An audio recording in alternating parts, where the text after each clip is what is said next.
Las sociedades actualmente son difíciles de administrar debido a la tecnología. La nueva gobernanza lo que quiere es participar, deliberar en la toma de decisiones. Las ciudadanías nuevas lo que quieren entonces es no solamente estar conforme con votar, con elegir, sino ayudar a decidir y a complementar en caso de que hayan dificultades excepcionales como la que nos trae esta consulta popular, señor presidente. No aprobaron ninguna reforma social del gobierno, presidente.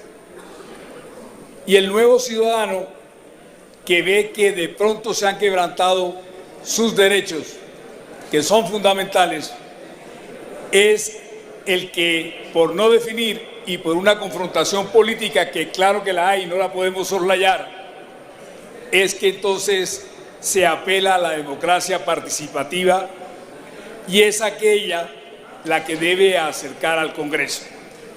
Por eso lo que hemos traído aquí, por la polarización que hay, por la intolerancia que hay, es la Ley 134 de 1994, en el cual dice que si hay un bloqueo institucional, así suene feo, o si hay un conflicto entre comillas que se deba dirimir entre el legislativo y el ejecutivo, está lo que es llamado la consulta popular. Yo dije que cualquier diagnóstico de cualquier sociedad en Occidente está en crisis, pero también lo que es el sistema democrático. Nosotros damos por chuleado que como nos elegimos está bien y creemos que las democracias avanzan de acuerdo a las libertades individuales o las libertades liberales. Y resulta que es mentira que esté chuleado cómo realmente nosotros nos elegimos. No hay un mecanismo mejor, pero es indudable que el que tenemos actualmente no está funcionando como debe ser. Y parte de eso es lo que tenemos ahorita, un problema jurídico y político por unas reformas sociales o por una reforma social que se hundió de una forma diferente o extraña a lo que yo viví durante 20 años en el Congreso. Nunca había visto que unos senadores que no eran ponentes de una ponencia firmaran la ponencia para entonces hacer unas mayorías y por lo tanto entonces no se encontraba la capacidad para que hubiera debate. Es ahí que en vez de haber manejado los métodos tradicionales, digo yo aquellos en los de colaboración entre poderes, lo que ha dado juego son las coyunturas nuevas y de ahí nace la consulta popular para buscar la promoción de unos derechos que casi siempre están con base en las mayorías electorales. Me voy, sin molestar a nadie, a la del 2002 del 789, que para esa época a unas personas se le dijeron que se les reducían las horas extras a partir de las 9:10 de la noche, que no se les pagaba el dominical, y fue regresivo ese tipo de derechos que le quitaron en esa ley, y fueron por unos pocos. Por eso, lo que queremos decir es que se trajo realmente esa consulta con el plus esta vez de que haya un electorado, un pueblo que vote sus propias reformas para que entonces nunca más vuelvan a ser regresivos ese tipo de derechos, ni sea para el capricho de las mayorías de ese momento. Pero hay algo más importante también, porque he escuchado que este tipo de preguntas que puede traer desempleo, que puede traer, etcétera, etcétera, costos, que además no es verdad, pero no voy a entrar en esa discusión porque no es el motivo de eso. Aquí lo que hemos venido es a pedir un concepto favorable, no hablar de cómo son las preguntas. Va a volver otra vez aquí al Congreso. Supongamos que se vote en las urnas favorablemente lo que es la consulta popular. No es ejecutable sino hasta que venga otra vez al Congreso de la República. Y ahí ustedes entonces tomarán las medidas para que no suceda todas esas cosas que se están diciendo.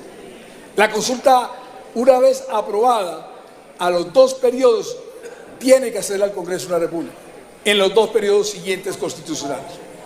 Entonces no hay lugar a que algo vaya a quedar de forma desenfrenada. Esos postulados que estamos hablando, que están entre las obligaciones constitucionales, entre las obligaciones internacionales, esa flexibilización laboral fue la que acabó realmente y afectó negativamente las horas extras, los pagos dominicales. Desde esa época, desde el 2002 hasta el día de hoy, los parlamentarios liberales, lo que estuve observando cuántas veces se ha tratado de volver a recuperar esos derechos perdidos, y siempre fueron los parlamentarios liberales los que buscaron resarcir o recomponer esos derechos liberales. Y no se pudo porque las mayorías no se encontraban en el Congreso de la República. Y cabe recordar que en estas escalinatas de este Capitolio, cuando fue asesinado con los impactos de las armas que asesinaron a Rafael Uribe, él llevaba debajo de su brazo la reforma laboral. Se lo digo porque los liberales deberían ser los primeros en acoger, en que se vuelva otra vez a recoger los derechos fundamentales del trabajo y de la dignidad.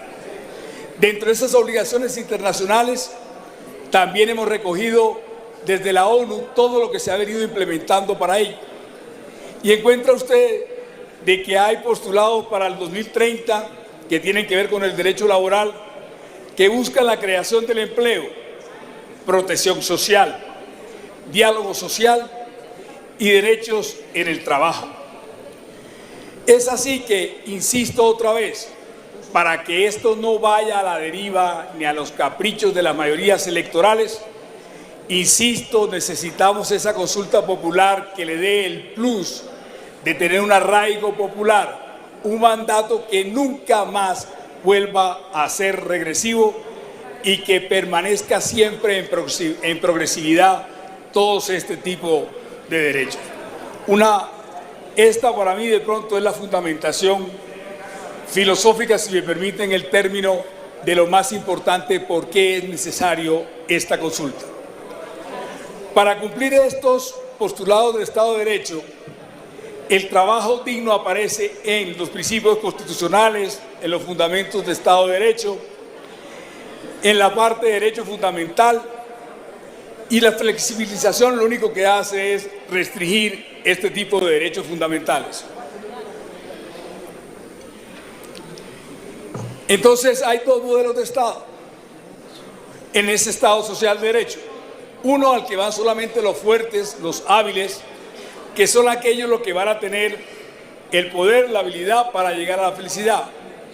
Y otro modelo en el cual de débiles, que si van al libre mercado son los que van a perder y van a perder. Es ahí cuando los pobres, los débiles, los universales puedan tener de verdad acceder a lo que llamamos un mínimo social. Y ese es ese Estado de Derecho que queremos. Eso es lo que queremos con esos derechos laborales, un trabajo digno, decente, que es lo que hemos querido venir a hacer nosotros a plantear.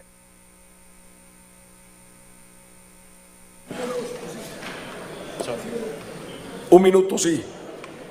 3 minutos, 4 minutos. 2 minutos para el senador, perdón, el ministro Benedetti, él puede, yo sé que él puede, porque le está quitando el tiempo a su colega Sandy, y es para no descontarle, se lo va a quitar todo, entonces tiene 10 más, siga, señor ministro. Señor presidente, entonces, esto también tiene con el tema de proteger la familia. El trabajo tiene que ver con el impacto emocional de una familia. El hecho de que usted no pueda generar los recursos para la manutención de la familia, para generar bienestar. Aquí también se debe tener en cuenta, que parece que no se tiene en cuenta en el país. Viene a mi cabeza aquella señora que tiene que llegar antes de amanecer a su trabajo, trabajar una cantidad de horas que además no le van a pagar las horas extras sino después de las 9 de la noche para salir y llegar a sus hijos donde los ha dejado al cuidado de otras personas. ¿Por qué eso tiene que pasar? Los costos de la campaña. Ese es un tema recurrente que vale 700.000, que vale 800.000. Cada vez que hubo una entrevista de alguien de la oposición, le suben 100.000 millones de pesos. La democracia no es barata. Las dictaduras sí lo son. Cualquier peso que usted le invierta a la democracia siempre será preciado. Lo que quiero decir con esto es que la democracia ama son la democracia participativa, ama las expresiones en las urnas, ama lo que son las marchas pacíficas, alegres, ama lo que son las urnas, las manifestaciones. No entiendo por qué hacer ese tipo de situaciones. Y oigan este dato. Ustedes sacan la cifra de los 700.000 millones de pesos. Hay por lo menos en los cálculos que no se han dejado de recibir, presidente Cepeda, en lo que tiene que ver con los dominicales y lo que tiene que ver con los horas extras. 200 billones de pesos se han dejado de recibir. Estamos hablando, doctor De Luque, que son más o menos unos 44 millones de pesos por cada trabajador. Eso significa demasiado plata, pero el problema, doctor Mauricio Gómez, es que esa plata se quedó en los empresarios y en la clase dirigente. Lo que se deja de ganar a un trabajador en horas extras, en dominicales, es lo que sale en la cuenta de sumar y restar de su empresa como una ganancia.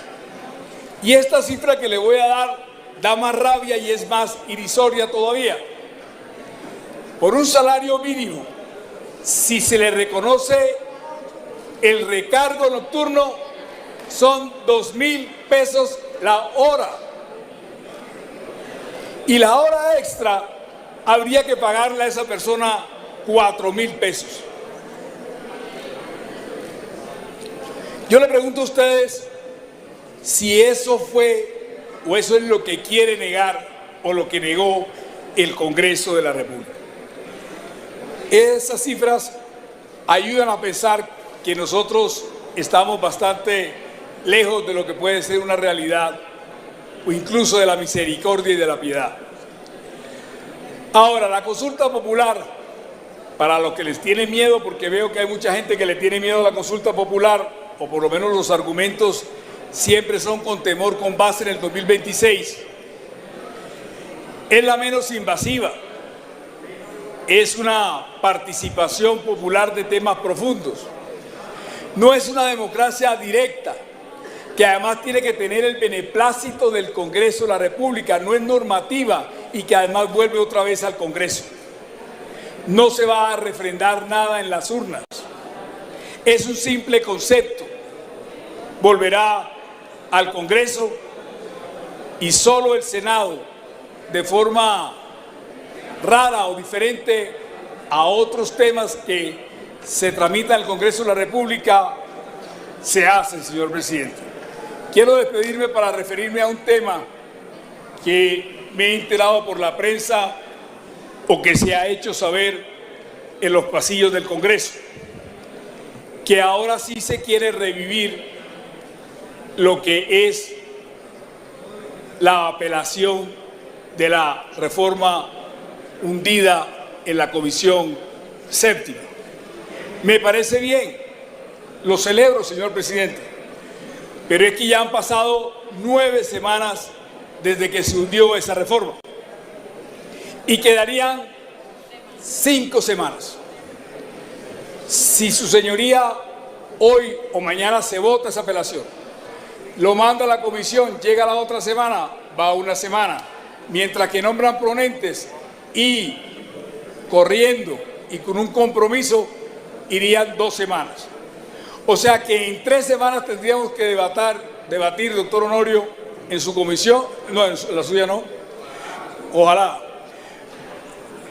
Tendríamos que debatir en la comisión que usted designe y en la plenaria.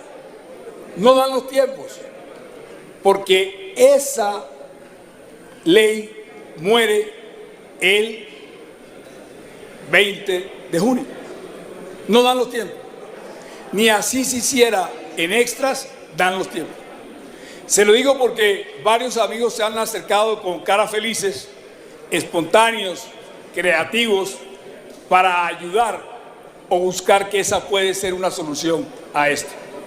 Yo lo que le propongo es que esto se pase al pueblo colombiano, que no se le niegue al pueblo colombiano la oportunidad de pronunciarse, que es amigo del Congreso, que no se opongan a ese clamor que hay en todas partes. Miren, las encuestas de hoy estaban dando casi un 80% a favor de la consulta y mucho menos a unos derechos laborales que se le han quitado a la clase obrera. Muchas gracias, señor presidente.